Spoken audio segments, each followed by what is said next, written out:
un siècle plus tôt. Et on a souvent parlé de ça avec Philippe.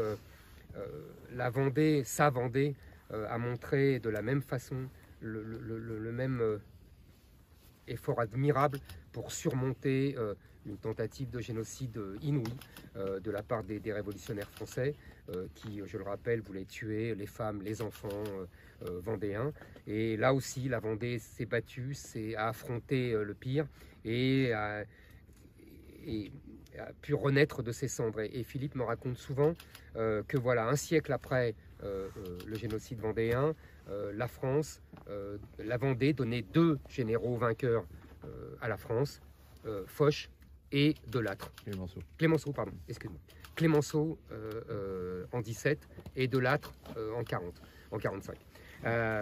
Deux vainqueurs français venus de la Vendée et qui montrent que la Vendée avait fait l'effort de pardonner à la France, exactement comme notre Grégoire avec son roi, et que la France avait accueilli finalement en son sein les Vendéens et qu'ils étaient devenus des Français magnifiques, des Français patriotes qui défendaient la patrie contre l'envahisseur.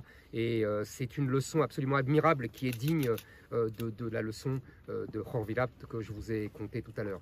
Ce sont ces peuples qui ne veulent pas mourir, qui affrontent l'inexpiable, qui affrontent le destin. Et je pense que la France vraiment doit tirer des leçons de ces peuples qui ont refusé de disparaître.